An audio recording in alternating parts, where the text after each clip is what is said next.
Hello, John. Hello, Water. So today we're going to talk about bomb threats to politicians. In just over a week, Minister Simon Harris and his family have faced a shocking series of threats that began with online messages targeting his children, which led to the arrest of a woman in West Dublin. Then on Friday night, a vile message was sent directly to a close family member, something Harris described himself as part of a clear and sinister pattern. And most seriously, on Sunday, multiple calls were made to Garda stations claiming a bomb had been planted at his family home in Greystones. Armed officers, the dog unit, and the bomb squad searched the property while the family were away. Gardaí are now investigating whether this is part of a coordinated campaign, and senior Gardaí leadership is reviewing Harris's security. These incidents mark a rapid escalation from online abuse to direct threats to a full-scale bomb hoax, raising major concerns about the safety of public representatives and their families. So today we're going to talk about Simon Harris's bomb threat, but also previous threats to previous politicians in Ireland. That's right. And now the thing is, you were saying there was threats made to Garda stations about it as well. And now were these, I wonder were these kind of through these internet or something? Were they phone calls or what have you when they were making these threats? Because the Gardaí have a fairly sophisticated system to my way, as far as I know, to be able to trace something.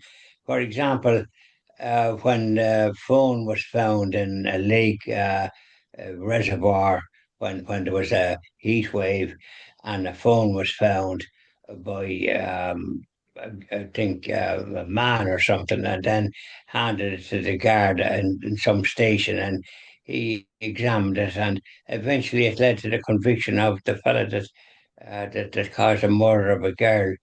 That he would think it would never be able to be found. But it led the Gardaí were able to get this phone and decipher what was on it, and it led to this guy's being imprisonment. He was charged. So the Gardaí are fairly well advanced in being able to trace things. And it sounds like, you see, we live in a very peculiar age there's a lot of disaffected people out there, and they do make threats to public figures in one way and another. And a couple of examples of it is that Pope John Paul II was nearly assassinated by by an individual firing a gun at short range, and he was lucky to survive. And he was rushed to hospital, and he survived, thank God. And he visited this fellow. It looked like a communist threat ultimately. And then don't forget John F. Kennedy, the President John F. Kennedy, that great president that visited this country that I had the pleasure of seeing. He was assassinated in Dallas. There was like the threat was a reality there. There was threats obviously on his life, but he would have been more prudent to be in a closed. He was in an open. Um, he was an open vehicle, so you've got to take precautions. Now we're talking about the politicians. For example, one time there was a big difficulty when a Fine Gael member of Parliament, the Defence Minister, Mr. Dunnigan, Patrick Dunnigan, from outside Drogheda, big restaurant business there. Dunnigan's very popular, and he had a private meeting with operatives and that when President O'Donnell, who was installed as president when somebody died, he never was elected, but he was a former president of the Supreme Court here, and then he was on the European Court. So, the Defence Minister, Mr. Donegan, described uh, President O'Donnell as a thundering disgrace. Now, he wasn't expected to be a reporter, but there was a cub reporter there that reported it. Now, that cub reporter, by what he heard and reported, there was a constitutional crisis because President O'Donnell resigned. So there was a big controversy, if you know what I mean. So this business of problems occurring in with public figures. They can come in various disguises. And I'll give another example. That good. He was a parliamentary secretary, Brian Lennon. He was going on for to be president, and he was going to win.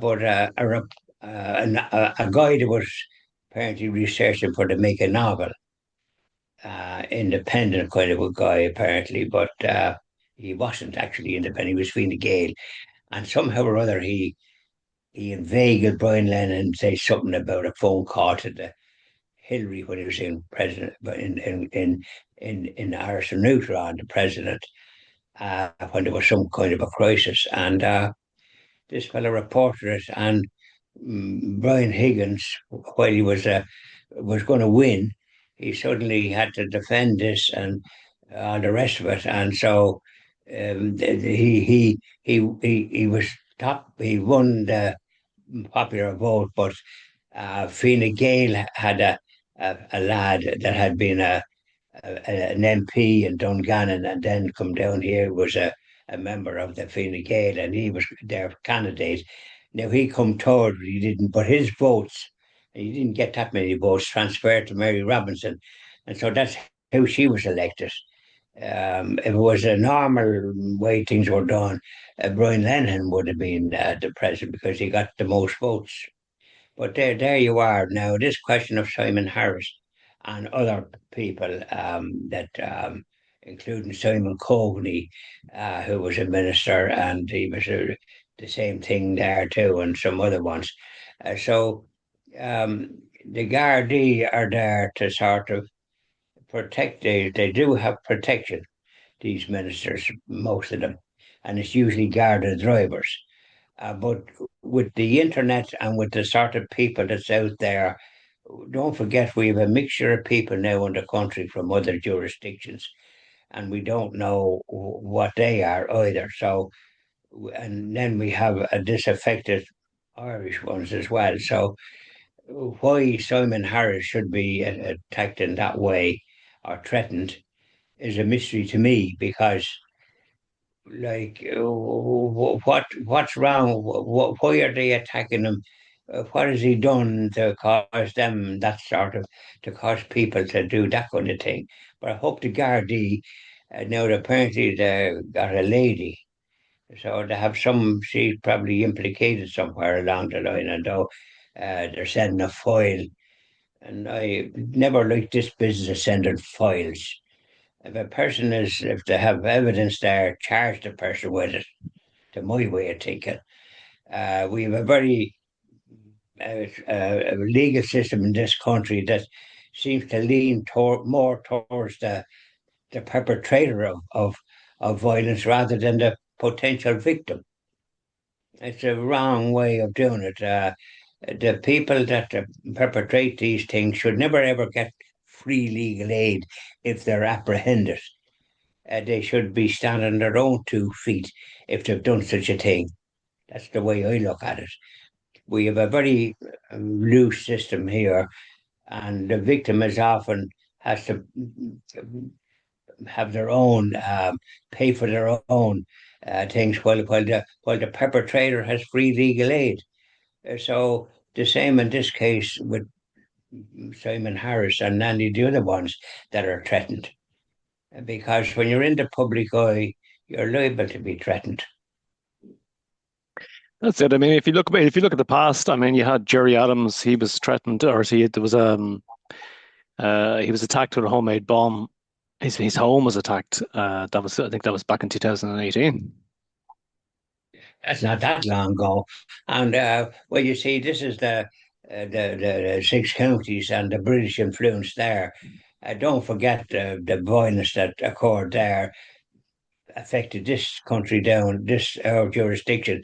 As a matter of fact, how we managed to hold on to democracy against all this trouble in the six counties run by the British. I don't think that wherever they are, there's always trouble to my way of thinking, and they should get their snoot out of it because we had innocent people, innocent civilians here murdered by this crowd from the six counties, the Ulster Defence Association, the Protestant outfit, and all this. So there must be collusion with the British or something. So, I mean, we've never got to the bottom of it. And I knew a couple of people that were murdered. And my sister worked in Clare Street where a bomb went off and caused a lot of worry to my late father, Lord have mercy on him, because she didn't arrive home until 9 o'clock that night. And she had arrived, well, then she had arrived to make a phone call. But like, because it happened, and there, the office that she worked in, which was lift crowd, the big important American Otis lifts or whatever you call them, and their windows were blown in with that bomb. And lucky enough, whatever the way they were positioned, I don't think they were injured. But they could have been injured with broken glass, you know yourself.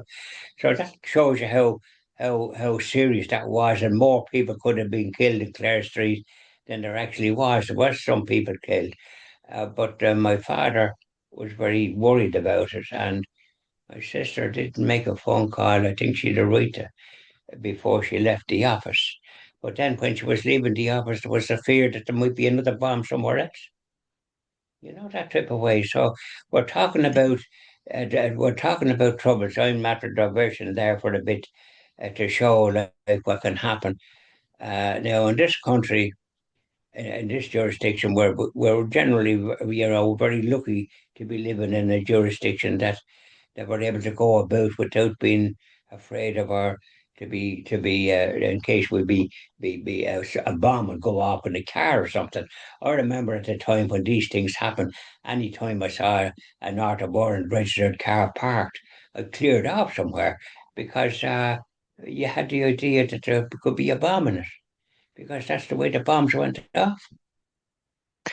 I just think, So I just think when you look at the threats in modern times, I mean, Alan Kelly in 2014, he was a Labour minister, received multiple death threats, including a bomb threat to his office and a hoax letter containing suspicious powder. These are all fairly recent events. If you look at Simon Coveney, a van containing a suspected bomb was driven to a Belfast event while Coveney spoke inside. It was later confirmed to be a hoax. I mean, they're all hoaxes, but at the same time, these are fairly serious things that are happening in what is supposed to be a democracy, you know? correct. Well, you get all these head cases, we could call them. They're usually of I think, a communistic view. They don't. Democracy is not their cup of tea. It's a totalitarian business that they have. So they'd be the likely suspects in my if I was in the Gardaí or any important job, and that's who we'll be focusing on. And they must have certain suspects, because if they're doing their duty and have the intelligence that they have, they know the ones that are capable of that kind of thing. But apparently haven't proved, but they would need to bring them in and question them, things like that. It's these ones that do that kind of thing and have done it in the past.